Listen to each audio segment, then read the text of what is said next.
The following program is part of a college course. These telecourses allow you to earn college credits at home. For more information, contact a college or university near you.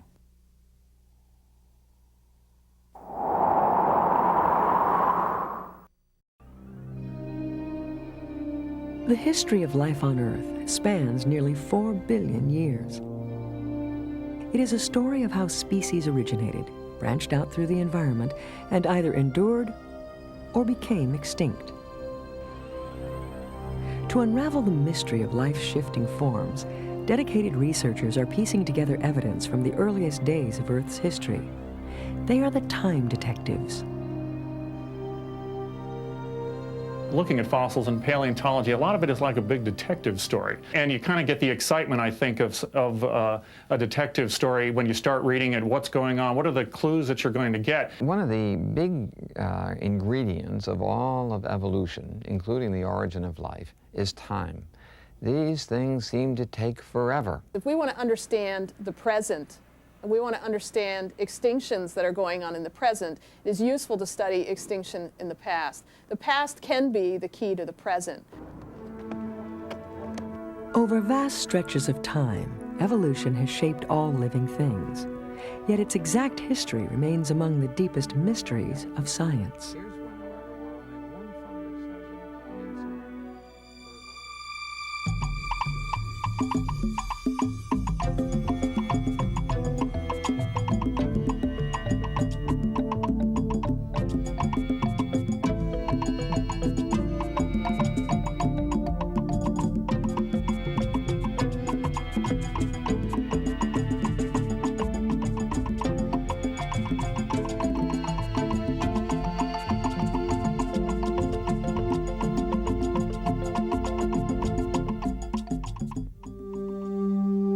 From a distance, we see the Earth as a peaceful globe floating in silent space. But distance conceals the violence that rages below.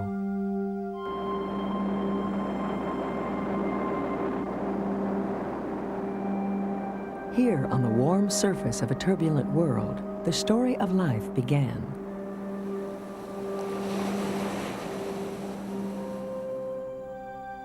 At the dawn of our solar system, over 4.5 billion years ago, the Earth formed in a molten mass of gas and rock. More than 1 billion years passed before its surface became habitable by the first forms of life, bacteria. These simple cells evolved for another 2 billion years.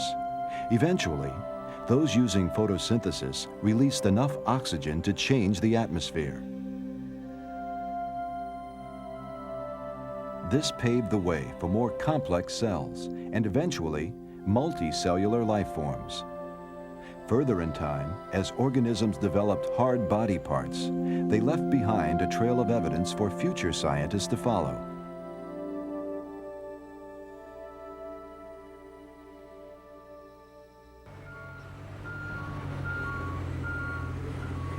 Recently, workers at this reservoir construction site unearthed major clues to life that existed a mere 1.5 million years ago.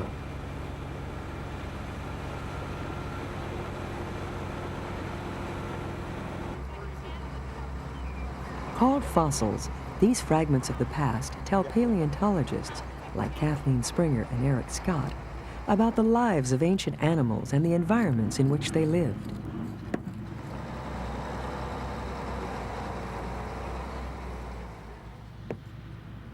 Fossils are one of the ways, not the only way, but one of the ways that we can learn and have a clue as to what organisms did in the geologic past, how they evolved, what they look like. As paleontologists, we're striving to reconstruct the past. The fossils that we're finding here in this valley are a snapshot in time. The animals we are finding are a suite of Ice Age mammals that lived at the very end of the Cenozoic era, right before the geologic recent. The geologic recent actually started 11 or 10,000 years ago. Ready? Yeah. Let's go. The large herbivores, the mammoths, the bison, the camel and the horse, which liked grass lands, Give us an indication that there were very large grassy areas in the valley and outside this valley as well. By uncovering the clues locked in these ancient bones, these time detectives can begin to explain how different species evolved.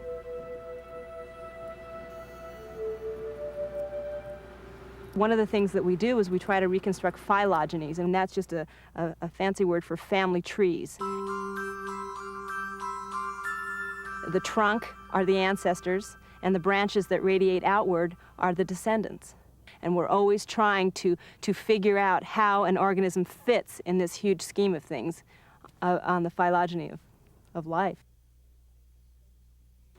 When scientists study speciation, what they're studying is how one animal evolves into a different species of animal. And thanks to the fossils we've been finding in this valley, we can now interpret that with at least one lineage. The lineage in question is this animal here. This is an extinct kind of giant ground sloth. And thanks to finding this, we've been able to relate this jaw to other jaws from nearby that are much earlier in time, by more than 1 million years, specifically this specimen here. If you look closely, you can see that these two jaws are very, very similar in shape. You have the same cheek tooth row, you have the same canine tooth there at the end, you have the same structure there.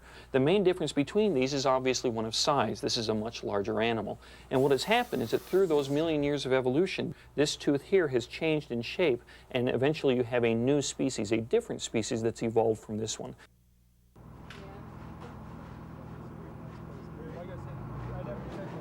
In addition to marking the evolution of new species on Earth, fossils record changes to the Earth itself. Using these tiny fragments, scientists can trace the motion of entire continents. If you see any clays like this, green reduced clays, that's exactly what we're looking for. Scientists believe that all the Earth's land masses once formed a vast supercontinent we now call Pangaea. Almost 200 million years ago, violent forces under the plates of the Earth's crust broke the land apart, forming the continents we see today. As these tectonic forces moved continents, they also moved living organisms and the fossils they left behind. Fossil evidence was the most compelling and the earliest evidence for the concept of continental drift.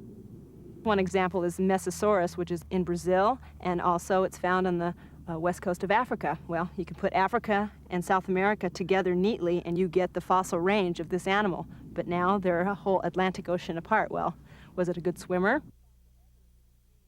And fossil evidence was extremely important in formulating the theory of plate tectonics.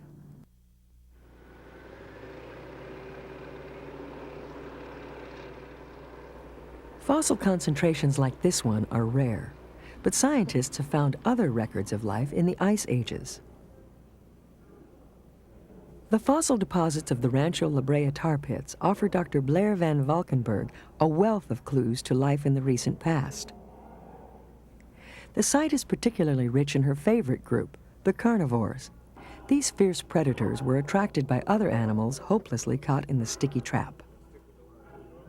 My studies revolve largely around reconstructing the lives of past carnivores that are long extinct. And there are animals which were hyena-like, and there are animals which are cat-like, saber-toothed cats. And in order to reconstruct those animals, I have to use modern analogs. So I study modern carnivores, and look at their teeth and their skeletal adaptations for locomotion.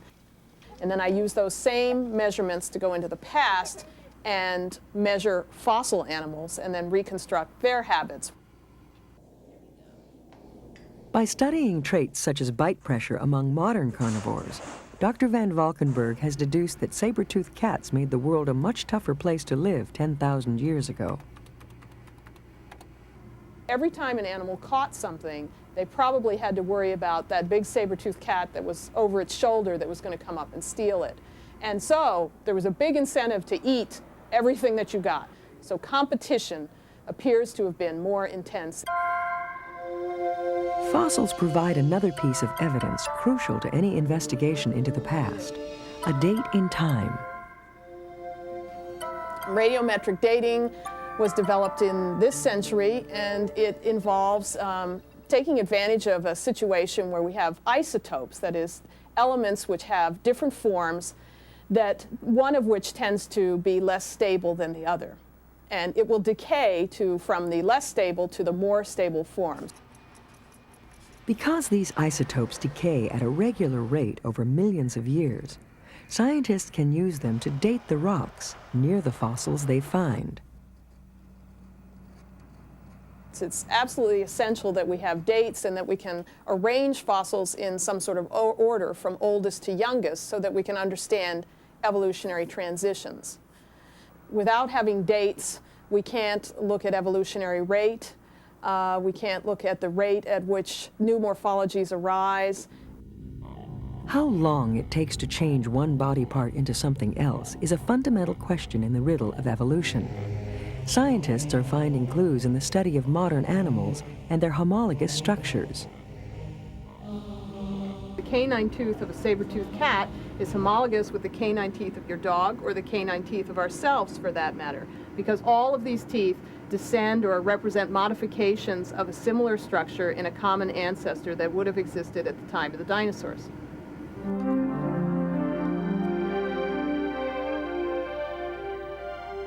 Using fossils and other evidence, scientists reveal the dynamic nature of life through time. While this evolution often proceeds gradually, it sometimes appears in sudden flashes of cataclysmic change.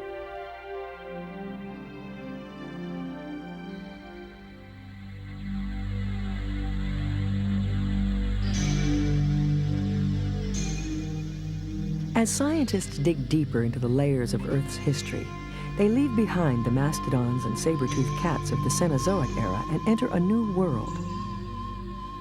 In this earlier time, the first mammals scurried in the underbrush of warm coniferous forests, while giant reptiles dominated the planet. Punctuated by dramatic changes on a global scale, events of the Mesozoic era profoundly affected life on Earth. Paleoecologists like Dr. David Boucher study these periods of transition with keen interest, looking for clues to explain the Earth's environmental history. We can usually see that, for example, if we have periods in Earth's history where they are warmer periods than they are nowadays, it seems as if we have an expansion from the equator outwards towards the poles of organisms that really like warm climates. So you can imagine that if nowadays we were to become a much warmer globe, perhaps organisms that are more typical of the equator, of the tropics, would move northward. We can actually track this in the fossil record and see organisms adapting to these warmer temperatures by moving north and south to what were once colder areas of the Earth.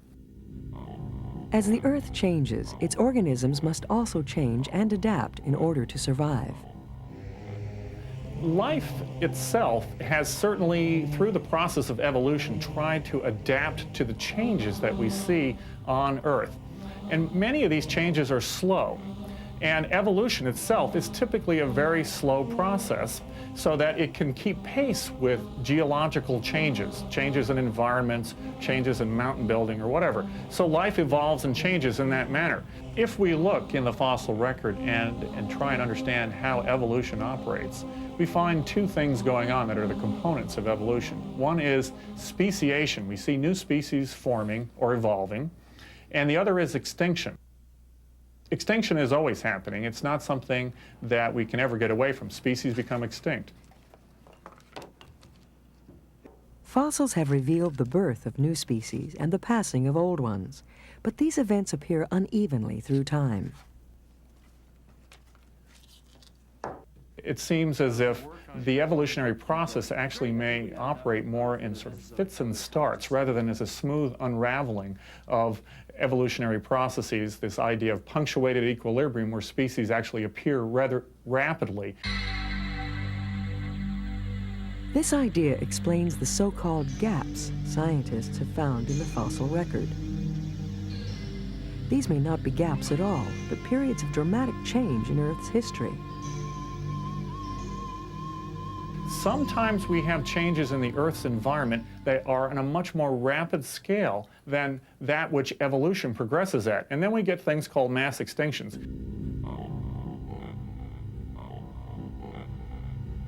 Mass extinctions are where the rate of extinction dramatically increases over what we normally call background extinction, what should normally be going on. After mass extinctions, the survivors are able to undergo rapid evolutionary changes as they take advantage of the empty ecospace. It's a pretty sweet time for the survivors. It's hard to imagine even one event so catastrophic that it can decimate whole populations. Yet the record shows this happened several times on a global scale. The most devastating event marked the beginning of the Mesozoic era. The greatest extinction that has happened on Earth, which is at the end of the Paleozoic, where somewhere around perhaps 90% of species in the oceans died out. At the same time, a giant outpouring of lava and flood basalts in Siberia. Today they are preserved and they're known as the Siberian traps. But apparently this huge volume of lava came out in the space of 1 million years or so, and the volume is such that if it were to have covered the whole surface of the Earth, we would cover it 15 feet deep. Just as the Mesozoic era began in catastrophe, scientists believe it ended the same way, this time in a single explosive event.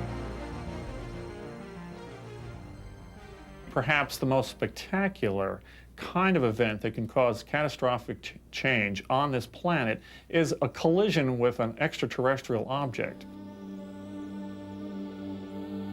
We now have extremely good information that a giant asteroid hit the Earth, perhaps in the vicinity of the Yucatan Peninsula, and left a layer of extraterrestrial material in the rock record for that time interval that is found around the Earth. And it's thought that this really was what put the knockout punch to the dinosaurs.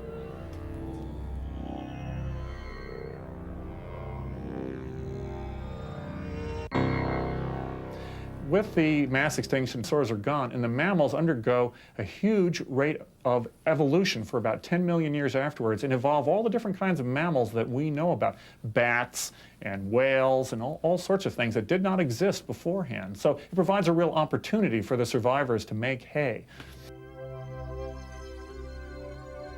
With extinctions come new opportunities for the rise of other organisms.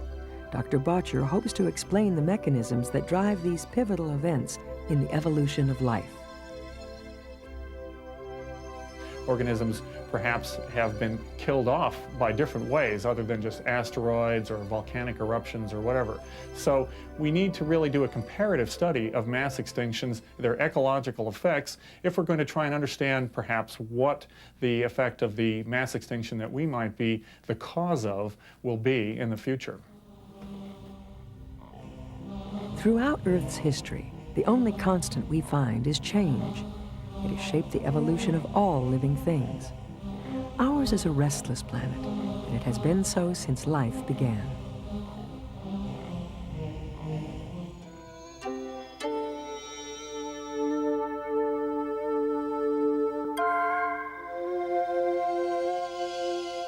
As biologists travel further back in time, eventually they must face the most challenging mystery of all, the origin of life. How did it come to exist? To answer this question, scientists must probe back over billions of years, before fossils recorded time.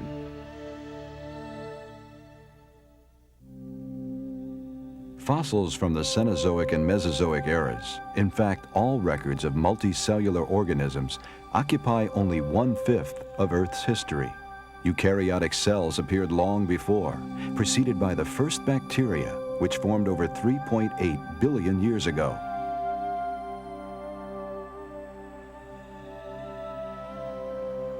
In the vast span of Earth's history, simple cells ruled the world, yet their origin is still a mystery.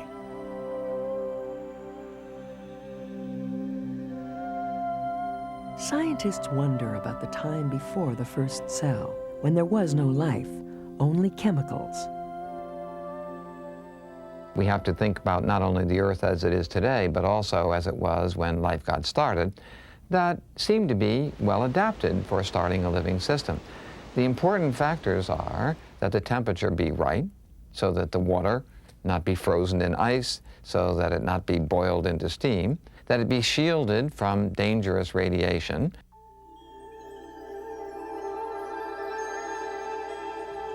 The atmosphere, too, would have to offer the right combination of chemicals.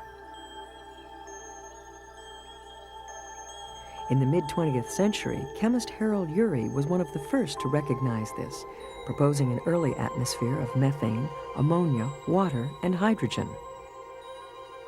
Urey had a student, Stanley Miller, a graduate student, who performed what has to be regarded as one of the most sensational experiments of the 20th century. Well, I think that nobody had really approached the problem of making the origin of life, at least on an experimental basis. And it seemed obvious to me at the time that the methane ammonia atmosphere would be likely to make organic compounds.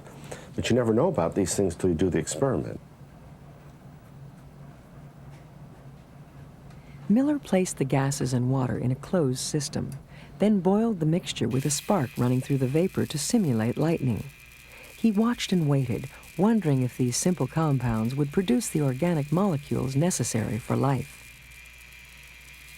The experiment worked very easily once we got the apparatus built.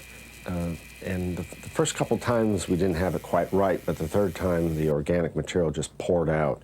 You could just see the yellow and red material being formed on the electric discharge. We got these large yields of amino acids. We had hoped that maybe we might get a trace, but we got several percent amino acids produced in the spark. The synthesis of amino acids and other organic compounds, of course, is not the same as synthesizing a living organism. How you get a molecule to reproduce without the use of enzymes and complicated apparatus that we have in living organisms has not been worked out. Scientists believe one factor that led to the origin of life was the relative absence of oxygen in the Earth's primeval atmosphere. Oxygen is one of those good guy, bad guy chemicals. We all know we need oxygen to breathe today, but oxygen is a dangerous material. It gets in there and destroys many organic molecules. Until various mechanisms of defense evolved, you had to keep your oxygen, free oxygen, at arm's length. The lack of free oxygen permitted molecules to organize into the first cells.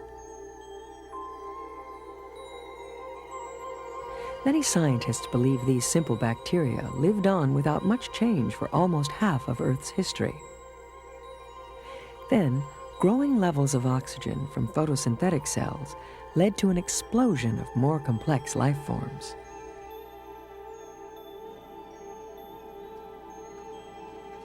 Biologists like Russell Doolittle are revealing these evolutionary relationships using what they call a molecular clock. A molecular clock is a term that was invented about 30 years ago, and it had to do with the fact that you could compare protein sequences. It was known that different organisms had their proteins put together in different ways, and the more different the organisms, the more different the sequences.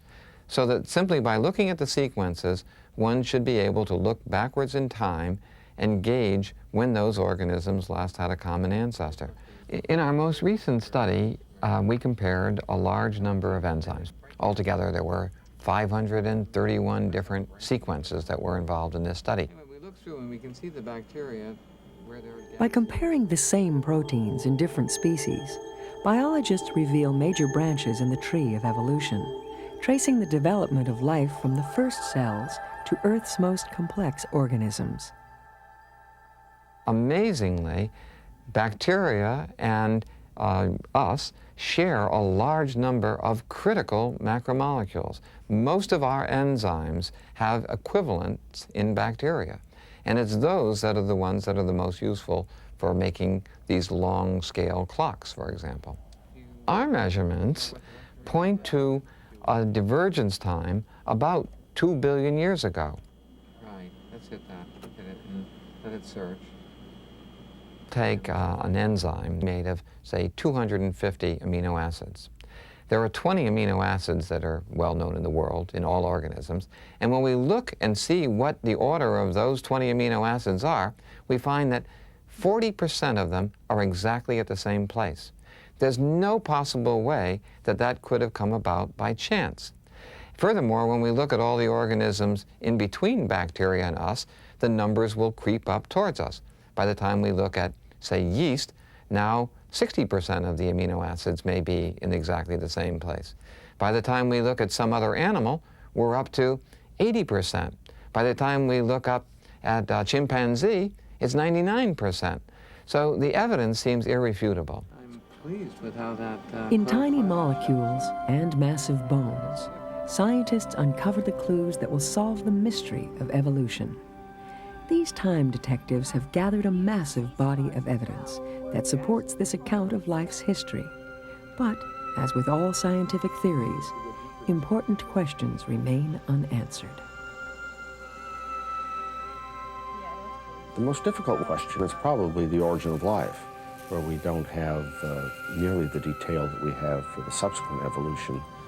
But the other uncertainties in evolution really just matters of detail and rate, and whether it happens suddenly or gradually. But the fact that evolution took place is, I think, beyond question.